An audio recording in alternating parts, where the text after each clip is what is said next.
Bonjour mesdames, mesdemoiselles, messieurs et bienvenue dans 2 minutes le podcast. Et aujourd'hui on se retrouve avec un invité un peu spécial, vu qu'on a le même prénom. Donc nous sommes aujourd'hui avec Joshua, qui n'est pas la même personne que moi-même. C'est compliqué sinon. Ouais, salut. Ça va? Bah ça va, Ça va, tranquille, écoute, tranquille. Ça va nickel. Je suis content d'être ici.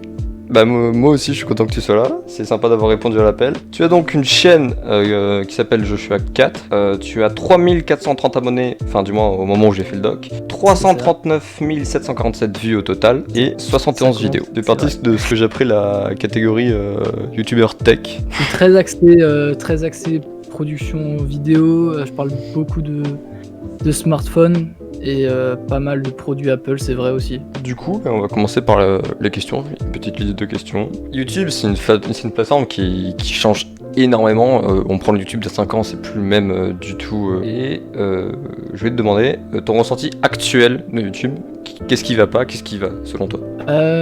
Alors YouTube déjà, c'est une plateforme qui a énormément évolué. Ça a commencé à naître où les vidéos les plus populaires, c'était des vidéos de chats et où la fidélisation des youtubeurs n'existait finalement pas. Hein. Et puis maintenant, on a connu notamment le bouton rejoindre, qui un peu à la manière de Twitch permet de soutenir mensuellement et financièrement chaque créateur. Et moi, ce que j'apprécie, c'est que les gens sont beaucoup plus posés à l'égard des youtubeurs. Puis on a parlé récemment dans une interview chez Popcorn, hein, où il expliquait que la communauté était beaucoup plus attendrissante, beaucoup plus sympa à son égard quand il le croisait dans la rue. Je pense qu'après YouTube a encore du gros travail à faire en termes de recommandations de contenu, de mise en avant des petits créateurs, surtout parce qu'il y a des personnes qui sont très peu connues, qui galèrent pendant des années alors qu'ils font du contenu très très très qualitatif.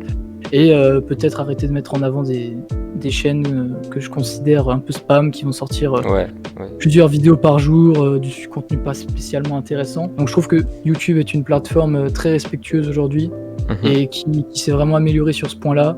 Et même s'il y a encore sans doute beaucoup de choses à améliorer, je trouve qu'ils font du bon boulot ces derniers temps. Ok. Ça m'intéresse de ouf de savoir comment les gens ont commencé YouTube. C'était en 5ème, j'avais un ami qui faisait des tutos sur ordi et pas mal de cracks. Ça faisait beaucoup de vues.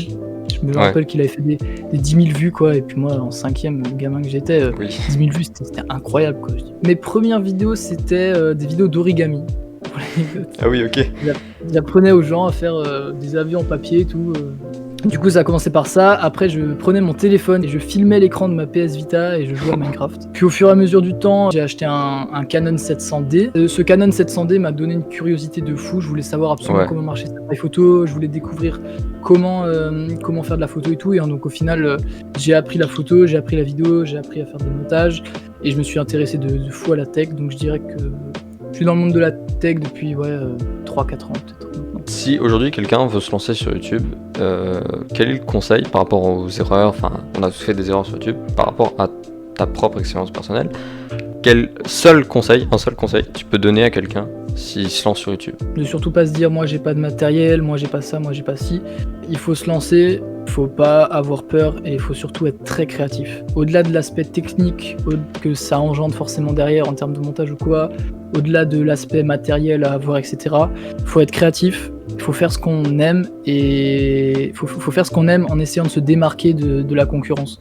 Pour essayer d'apporter un peu de fraîcheur à YouTube, faut pas avoir peur de se lancer. Il faut vraiment cliquer sur le bouton créer une chaîne et y aller. Prendre en compte les critiques constructives et pas se dire lui machin, parce que c'est les critiques constructives, que ce soit négatif ou positif, c'est ce qui fait avancer.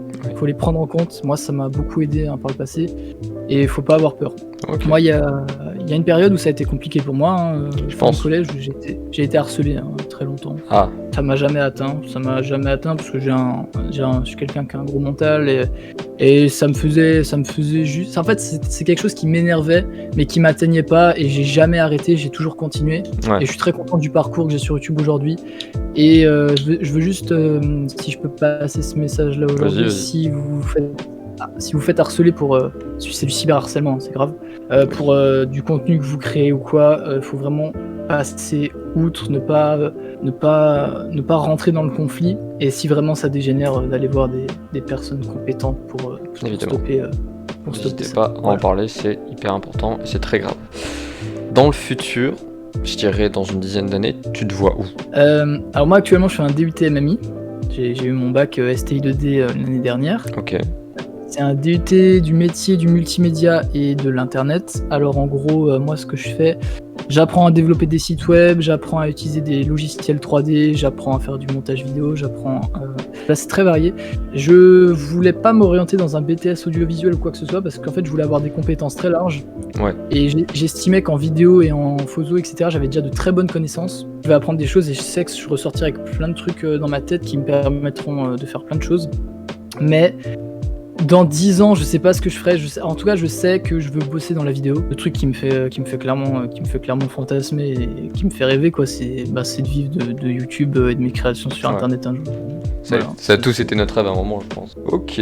Tout simplement ton film préféré. C'est une question assez basique mais intéressante. Rocky. C'est objectivement critiquable à tellement d'endroits. Ouais. Mais la morale qu'il y a derrière cette saga, les citations, la musique, les bandes son de la saga Rocky, que ce soit Creed ou quoi que ce soit, c'est exceptionnel. Le mec qui a bossé sur ces musiques, en fait les musiques elles sont légendaires maintenant. Oui. J'adore Sylvester Stallone, donc voilà, j'adore l'acteur. Ouais. Alors, dernière question, est-ce que sur ta chaîne, t'as des inspirations, enfin des gens qui t'ont inspiré Alors, il y en a plusieurs. Alors, bien entendu, il y a Léo Duff exceptionnel. Il y a Tech News and Test, Romain, que j'aime beaucoup. Day Collection, que j'aime beaucoup. Alors, en fait, j'essaie de faire un peu un mix de tout cela. Jojol, que j'ai arrêté de regarder. Je regarde pareil. Quelques vidéos, mais il commence à rentrer dans un style que j'arrive plus trop à aimer, en fait. Du coup, je préfère largement regarder du Léo Duff ou du Romain